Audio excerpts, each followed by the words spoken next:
Si se dieron cuenta, mis hijos, dos temas fuertes que vimos fue lo de diabetes, ¿cierto? Un tema que fue bajando el nivel, pues, en cuanto a la intoxicación con cianuro. Y otra vez, ahorita que es fibrosis quística. O sea, si vemos lo complejo que hemos venido trabajando, venimos con dos patologías y ahorita es un poco más suave. Mis hijos, no me lleguen tarde, si no voy a pasar con la pena y dejarlo por fuera. Vamos con su uniforme. Me voy con su uniforme. Última vez. Le estoy pasando dos asistencias porque la vez pasada no pasamos asistencia. No, pero quiero llevar control porque al final, como yo tengo un grupo que es a las 9:00 y a las 9:05 tarde, entonces llevo un control de que sí se va a la clase y que si algo que uno vino, entonces yo verifico las cositas. Bueno, mis hijos, ahora sí, apreciados jóvenes. Ahora viene una patología que tampoco es de mucho así, pues, procesos metabólicos internos, sino que más sencillo. Pero lo importante es que ustedes identifiquen qué es lo que pasa con un paciente con fibrosis quística, cuáles son sus afectaciones y cuáles son posibles tratamientos o diagnósticos. Se me olvidó echar el candado, porque no le echan. Ese me le candado, por favor. La última que llega tarde. Listo. Entonces, vamos a hablar sobre la fibrosis quística. Ya estudiaron fibrosis quística, ¿cierto? ¿Echar una repasadita sobre ello o no? Sí, dígame que sí, para estar feliz, si no estoy feliz. Sí, bueno, la fibrosis quística vemos que es una patología muy importante, tanto para usted como médico diagnosticarla a tiempo, tanto para tener un paciente una calidad de vida si se llegase a presentar. Y vemos que la implicación principal de mi paciente con fibrosis quística es ahí en ese canal, ¿cierto? En ese canal que es un canal selectivo para cloro, que precisamente el paciente comienza a presentar una serie de mutaciones. Unas mutaciones donde afecta ese equilibrio que presenta ese canal tan importante en el cuerpo. No todas las partes de nuestro cuerpo es importante ese canal, pero hay órganos que son fundamentales que tenga ese canal, esa proteína que permite hablar ese canal para que salga ese electrolito. Si ustedes se dieron cuenta en la clase que vimos de bioquímica, habíamos hablado un poquito de los electrolitos y lo importante que se necesita el cuerpo de que los electrolitos se mantengan en equilibrio, ¿sí o no? Los electrolitos que están intracelular y los electrolitos que se encuentran en el espacio extracelular, entre el intersticio y el plasma, ¿cierto? Hablamos del sodio, del cloro, ¿sí? Del potasio, del bicarbonato, y que junto a ellos tienen que mantener la homeostasis, mantener nuestro equilibrio hídrico, mantener la presión osmótica y mantener nuestro equilibrio ácido-base. Eso va a permitir que todas nuestras células funcionen de manera correcta y va a permitir asimismo que todos los procesos de señalización celular también se den de manera correcta. ¿Claro hasta ahí? Ahora vamos a hablar de una patología que precisamente es por causa de afectación de uno de esos proteínas que están anclados ahí a la membrana celular y que finalmente no permite que salga ese cloro que está en el espacio intracelular. Igualmente, el cloro que está en el espacio extracelular tampoco va a poder entrar. ¿Por qué? Porque está ahí, hay una afectación, hay una mutación. Y ahí es donde comienza el paciente a manifestar ciertas clínicas características de la fibrosis quística. Entonces, ahora sí entramos en materia. ¿Qué es la fibrosis quística, querida profesora? Entonces, hablamos de que la fibrosis quística es una enfermedad ¿qué? ¿De origen qué? Genético, muy bien. ¿Y cuál es la manifestación para que tú puedas presentar esa mutación? Es una patología genética de tipo autosómica recesiva. O sea, necesita que tus padres sean portadores, ¿cierto?, de un gen y que tú puedas tener la probabilidad de manifestar la patología. Como que también no, porque la probabilidad está 1 en 4. O que pueda ser portador, o que pueda ser un paciente sano, o que tú nazcas desarrollando la patología como tal. ¿Estamos claros hasta ahí?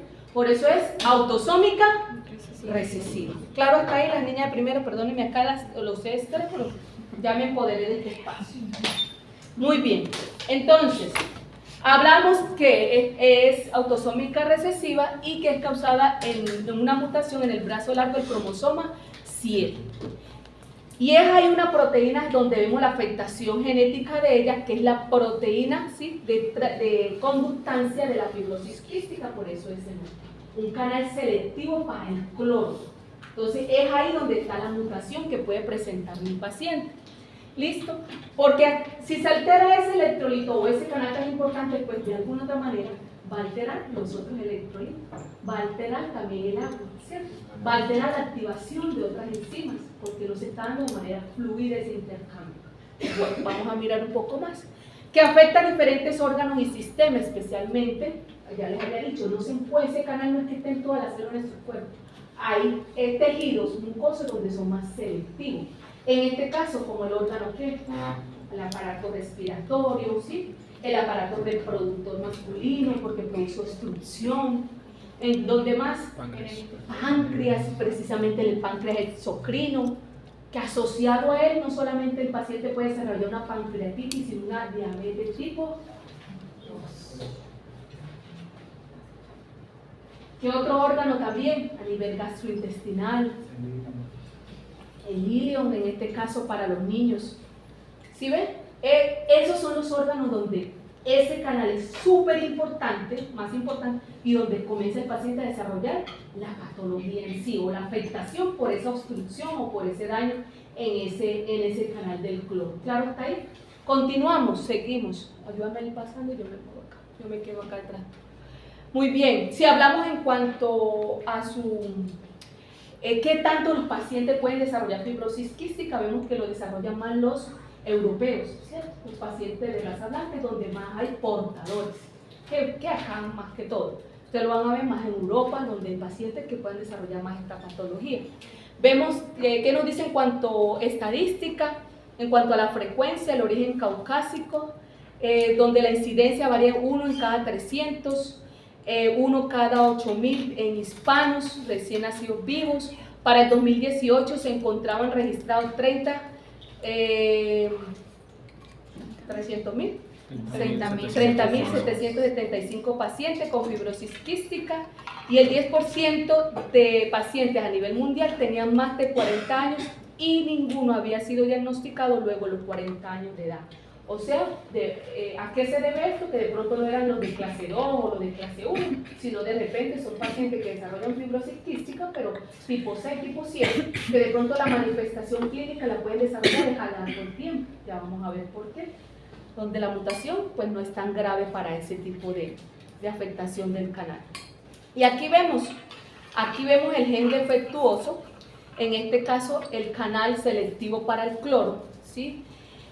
Esta proteína de conductancia de la fibrosis quística, como usted puede observar en la imagen, es una proteína que tiene unas zonas reguladoras, como lo observan en la parte de abajo.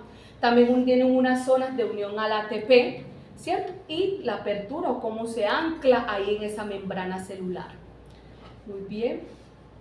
Aquí, miren, les traje dos estudios últimos en cuanto de estadística, lo que se habla del tipo de mutaciones. Hablamos de que en esta parte que está a mi izquierda, más de 1.600 variantes patogénicas de la fibrosis quística, pero en sí ahora se habla que hay más de 1.800, y que de esas 1.800, 23 son los genes más selectivos para desarrollar esta patología según la clase. Y dentro de esta, ¿cuál es el gen o los tipos de nucleótidos donde se ve más la afectación de esta mutación o de este tipo de patologías? ¿Cuál es? ¿En cuál tipo de lesión de esos nucleótidos?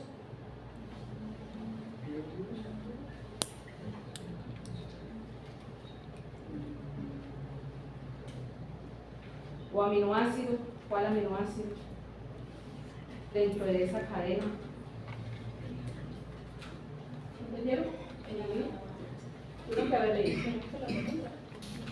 Estamos hablando de que un paciente, hay un gen defectuoso, ¿cierto? Que ahí está la proteína donde hablamos de una proteína, pues tiene su parte carboxílica y su parte NH2, ¿cierto? Y que dentro de eso están las fracciones de los nucleótidos, ¿cierto? Dentro de esos nucleótidos hay un tipo de mutación específica para los pacientes que desarrollan fibrosis quística. Hay muchos, por eso les hay más de 1800 mutaciones que tú puedes desarrollar fibrosis quística, de las cuales 23 son las más provenientes y de las cuales una es la más representativa en la comunidad, que va dentro del 30 al 80% de los casos se debe a esa. ¿Qué tipo de lesión específicamente? ¿De lesión? De lesión, o qué tipo de afectación, o qué aminoácidos. Seguro que sí lo tuvieron que haber leído. La delta fenilalanina en la posición 508. La fenilalanina, aminoácido, por eso les pregunté qué aminoácido. Fenilalanina en la posición 508. Entonces se habla delta F508. Ese es el tipo de mutación más relevante dentro del 30 al 80% de los pacientes que desarrollan fibrosis quística. Ese es el que más presenta pues ese tipo de afectación o ese tipo de patología que es la fibrosis quística. Que no se te olvide, alfa F508, alfa fenilalanina 508, donde hay cambio de citosina, timina, citosina, timina, citosina, timina, citosina, timina, lo que representa una fenilalanina. ¿Ok? Profe, esa es la única, ya le dije que no es la única.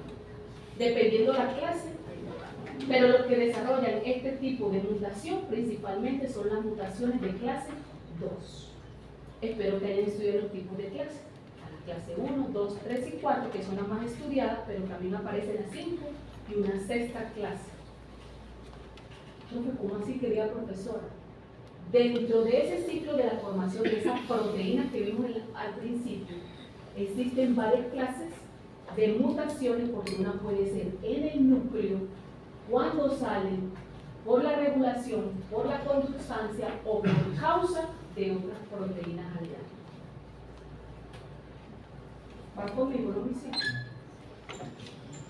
Vamos. Aquí están las clases funcionales de esa proteína reguladora de la fibrosis quística. Si ustedes miran en esta imagen, ven una célula, ¿cierto?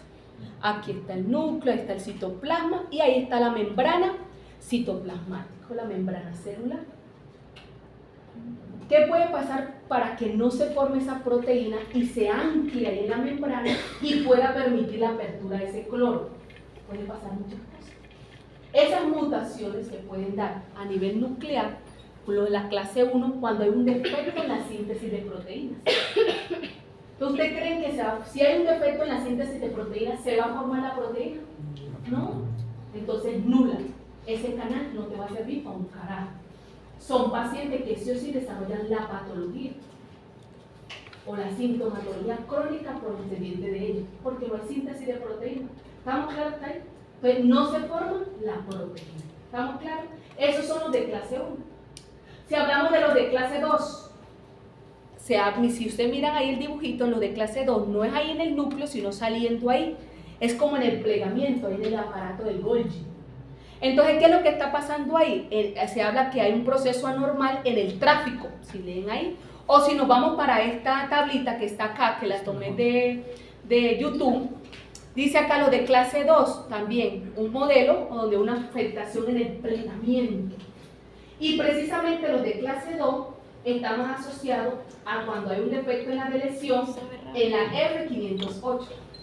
Ahí donde está, porque hay varios. Si usted ve, acá abajito de las clases, en este cuadro bien lindo, están cuáles son los tipos de mutaciones que se pueden presentar según la clase de mutación.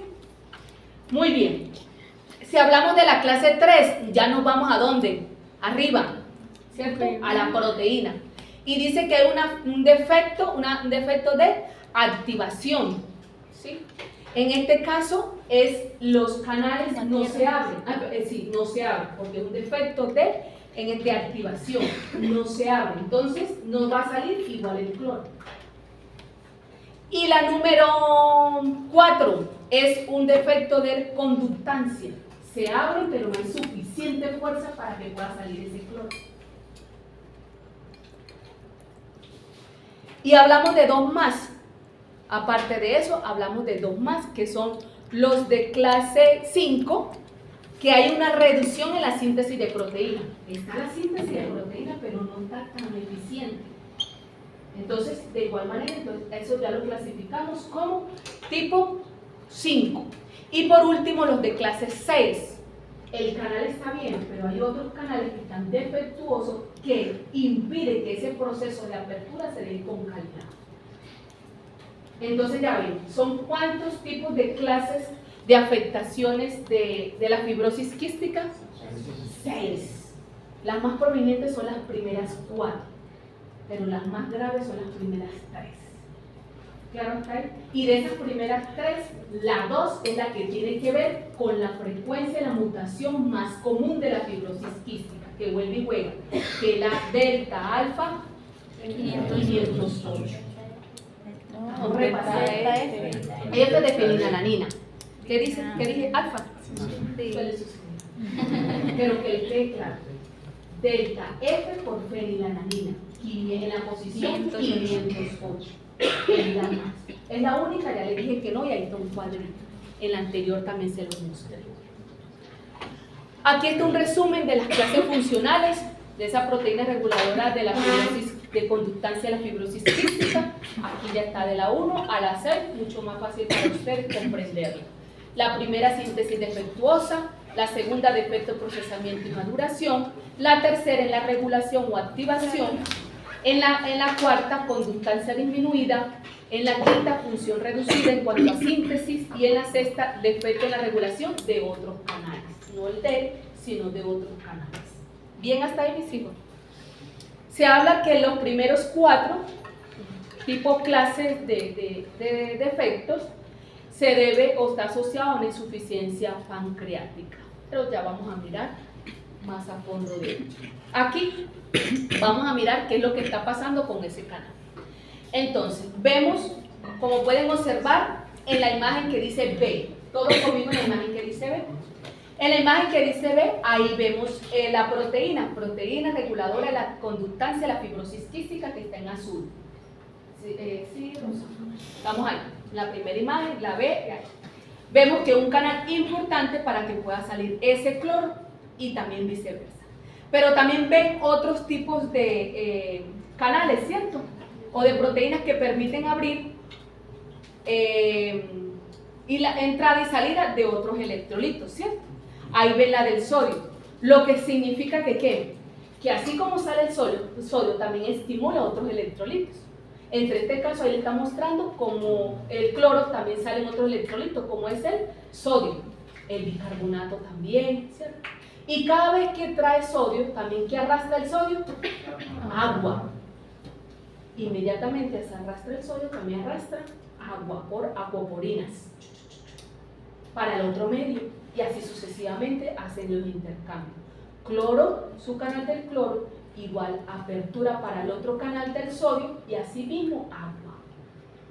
¿Qué va a pasar con el otro medio? Pues va a haber una concentración ideal de cloro y de sodio, ¿sí? Formando cloruro de sodio.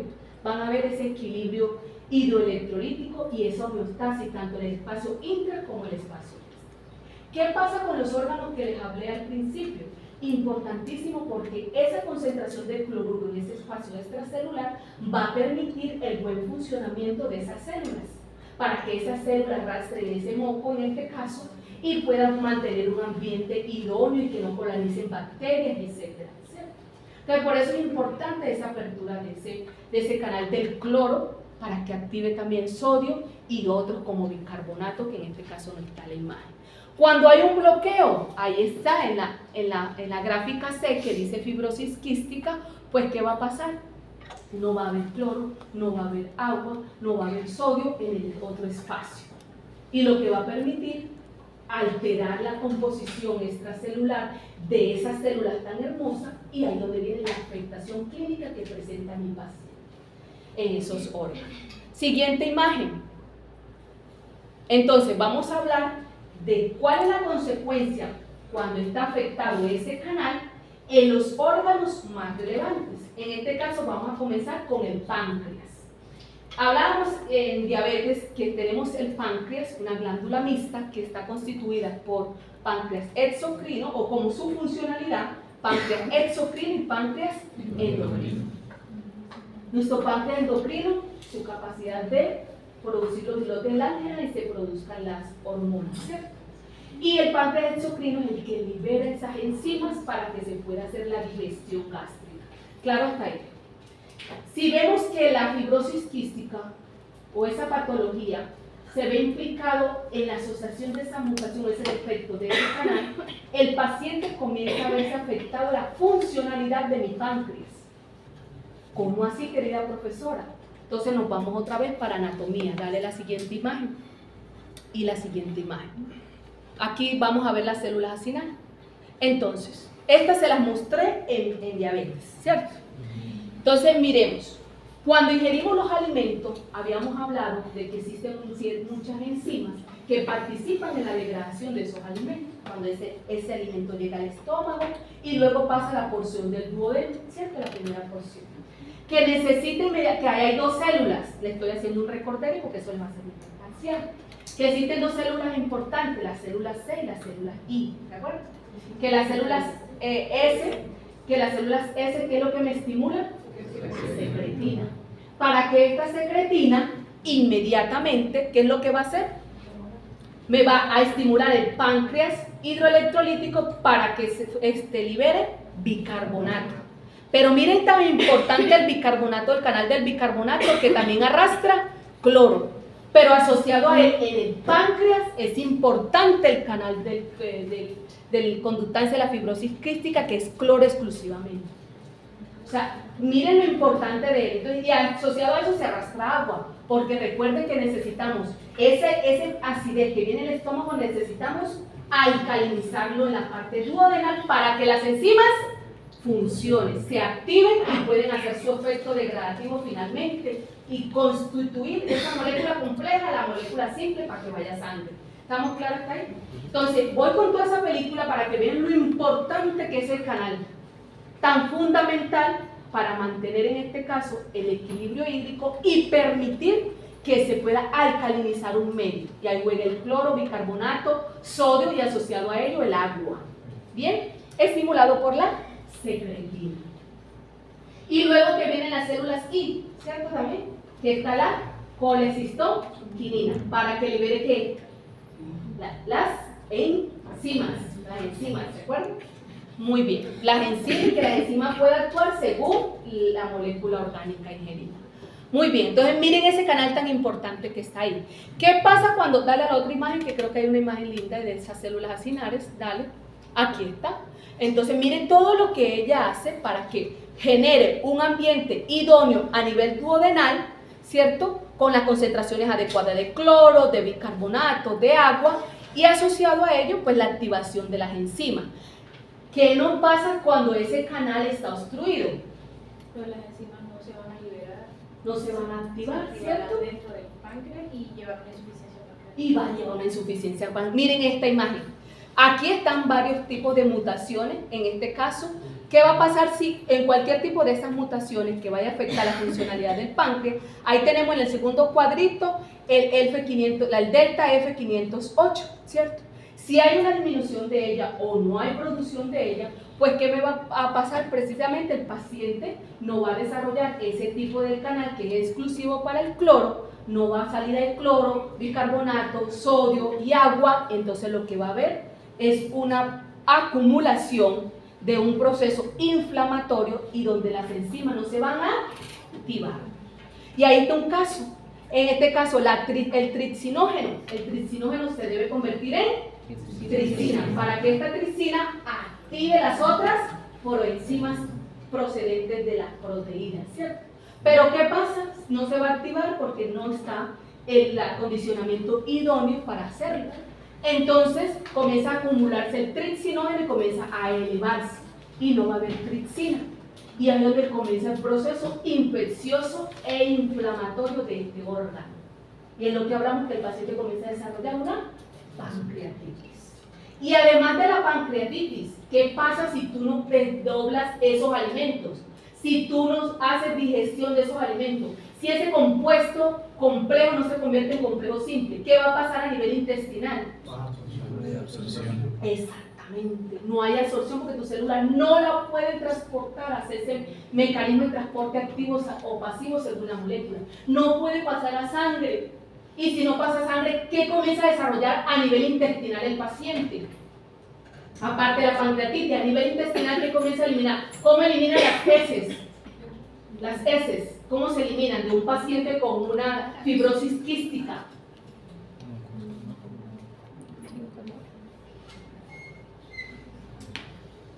Con esteatorreas, con grasas, porque no hay digestión de los alimentos. No hay cómo romper las moléculas lipídicas. No hay cómo, porque las enzimas no están funcionando, porque están inactivas o están acumuladas. Esa amarillenta también, ¿no? Porque la bilis, la bilis, se emociona, las grasas van a ir con todo y bilis. Con todo y bilis, pueden salir verdosas, pues, grasientas. Es que no hay digestión, entonces obviamente diarreas. Por eso el paciente comienza a presentar desnutrición, porque no hay cómo digerir los alimentos.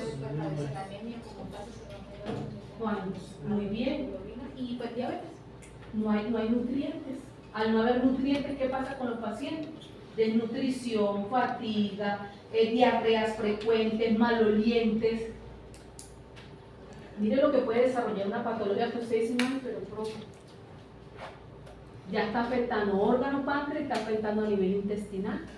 No hay cómo llevar tus nutrientes a tu sangre porque no han sido digeridos.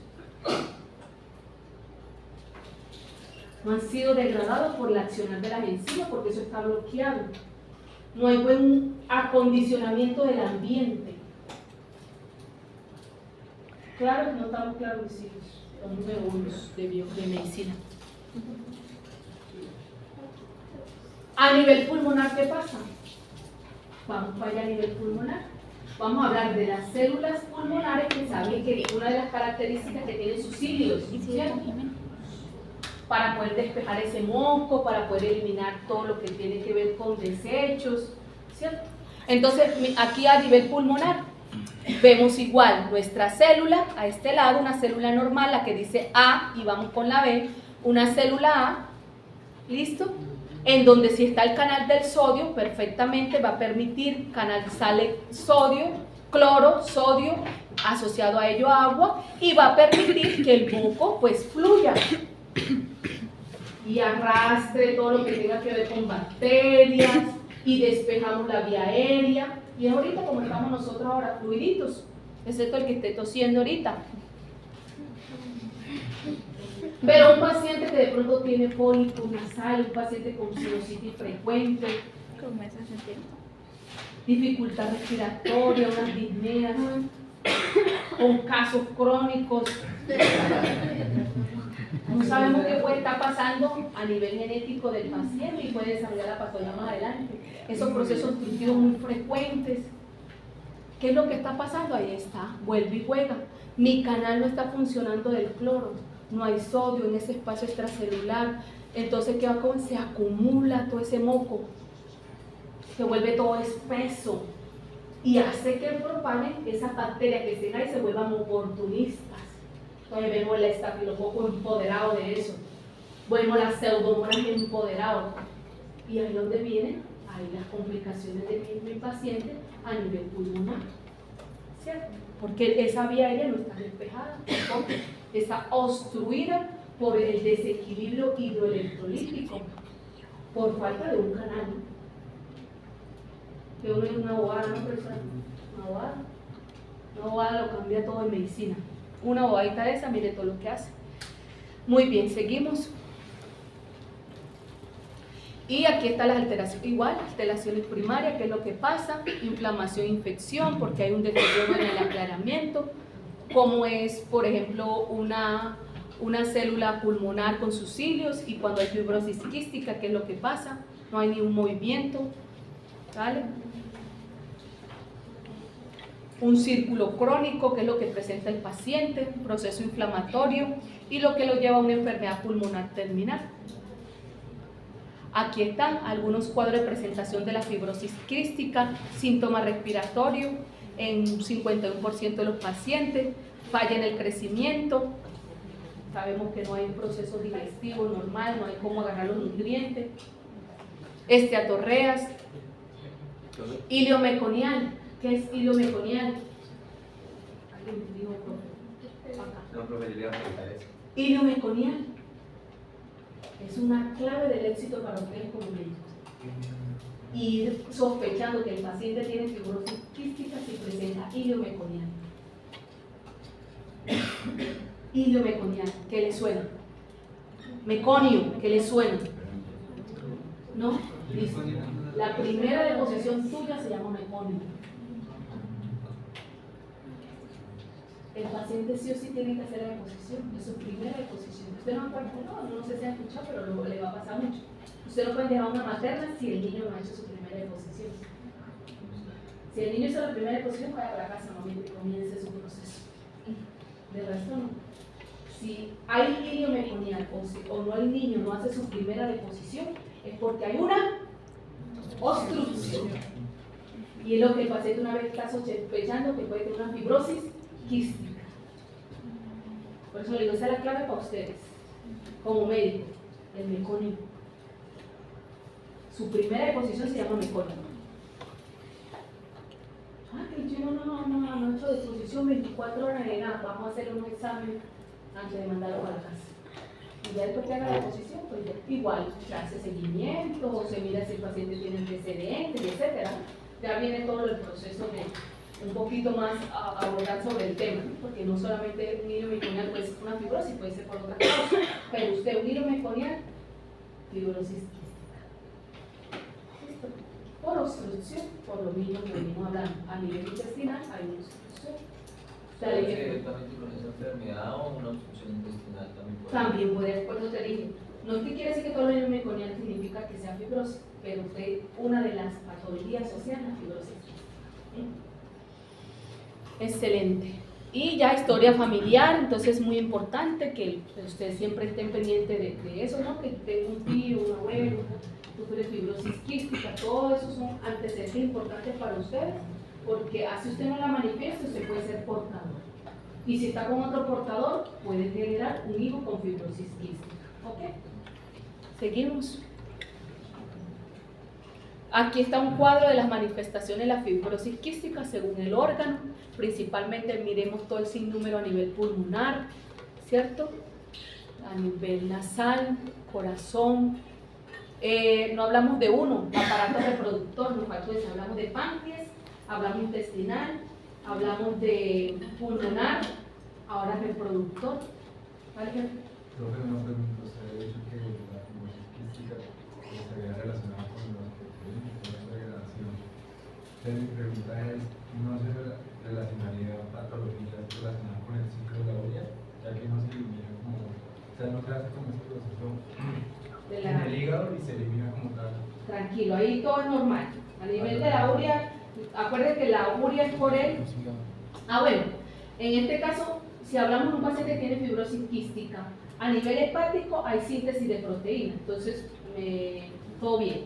Pero a nivel digestivo, que usted tiene las proteínas para formar aminoácidos y amoníaco, pues en este caso, ¿cómo va a estar eso? Disminuido. El paciente va a estar en un estado de desnutrición porque no va a haber un proceso de digestión de esas proteínas. ¿Listo? Sí o sí va a haber afectación en este caso a nivel nutricional del paciente. Entonces, la urea, ¿cómo va a estar? En este caso casi no se va a formar urea porque no se está metabolizando muy bien todas las proteínas para que tu cuerpo se forme amoníaco y se formen los aminoácidos. ¿Ok? Si ese es, no es que se va a subir adentro ni a nivel hepático. Todo lo ves, mira lo exógeno. Tus nutrientes no van a ser efectivos para ti en este caso. ¿Ok? Muy bien. Nos faltó uno. A nivel reproductor, también. A nivel de los conductos referentes, precisamente los hombres, que va a haber obstrucción igual. No va a haber fluido, no va a haber cómo salga ese semen, entonces el paciente va a desarrollar azoospermia. Y es una de las causas a veces de fertilidad de los pacientes que sufren con fibrosis quística.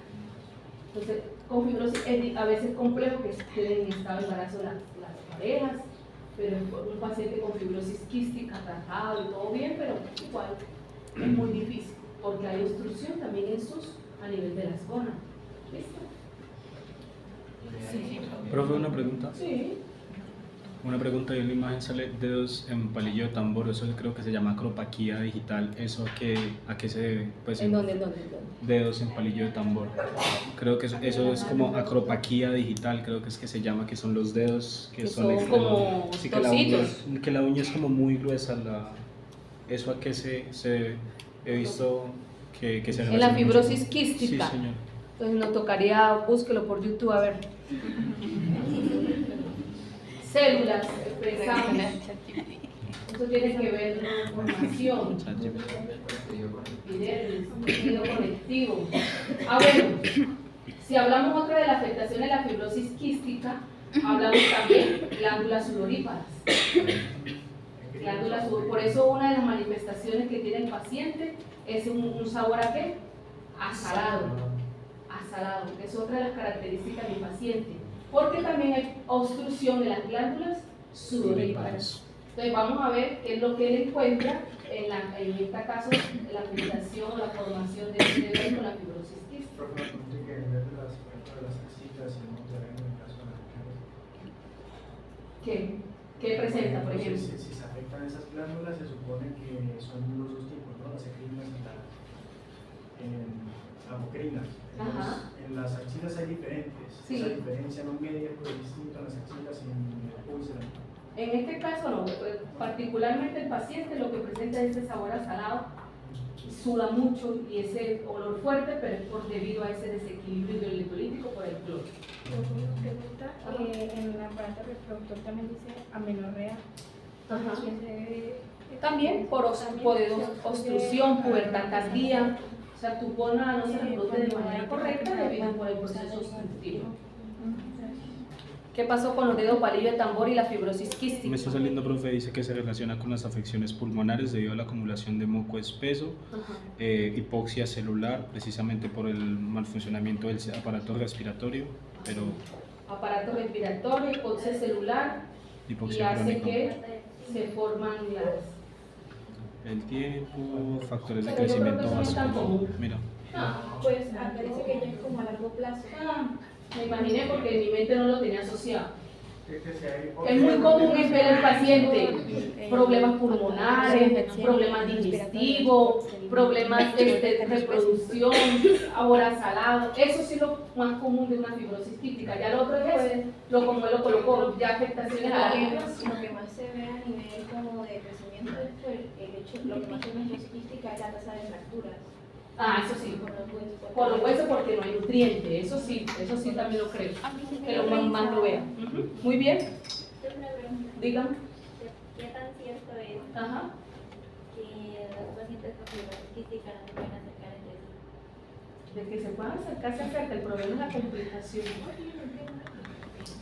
De que lo puedan hacer eso, pero imaginen dos pacientes con fibrosis quística.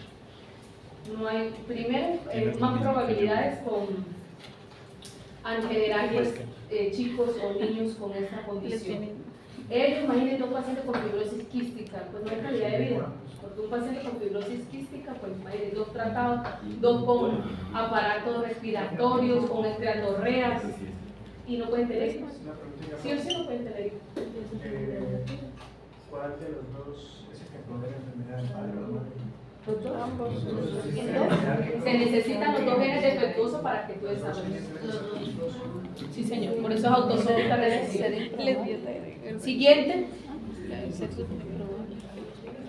En cuanto al diagnóstico en lactantes, y es fácil, pues por decirlo, porque hay una característica principal y es el hilo meconiano. Si el paciente presenta, ya hablamos de él, el hilo meconial, porque hay un proceso obstructivo y además asociado a síntomas respiratorios del niño, ¿cierto? Entonces, de una vez se le puede mandar una prueba de cloruro, una prueba de sudor para mirar. Dale, sí, señor. Paciente, por ejemplo, con tos, ¿sí? Fluctuaciones, problemas respiratorios, siendo un bebé. Entonces, de una vez uno puede mandar una prueba de cloruro. Dale la siguiente diapositiva. Y aquí les muestro el inicio de la enfermedad de la fibrosis quística y cuáles son los microorganismos más asociados a prevalecer o a manifestarse en este tipo de pacientes. Entonces, si hablamos de un niño de 0 a 10 años, a nivel respiratorio, pues va a ver todo lo que tiene que ver con bronquiestasias, ¿sí? Ya todo lo que viene obstrucción a nivel de los bronquios, cuyo microorganismo más frecuente es el estafilococcus aureus, a nivel pancreático, pues insuficiencia pancreática, el famoso hilo meconial y otros tipos de manifestaciones como en el aparato reproductor. Si hablamos de niños de 10 a 20, de personas de 10 a 20 años, igual su problema obstructivo a nivel de los bronquios, microorganismos más provenientes del estafilococo y las pseudomonas.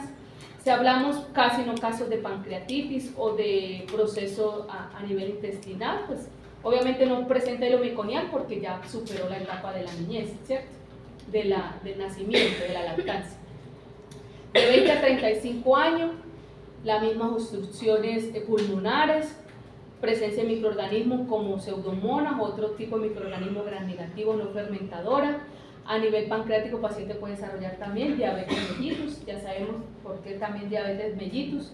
Si no hay los nutrientes necesarios, pues no va a haber glucosa en las células y pues puede desarrollar pues también diabetes. Pero para aclarar sería tipo 2, tipo 1. En este caso, 2. Fuera de todo lo 1, tiene que ser genético o autosómico, ¿sí?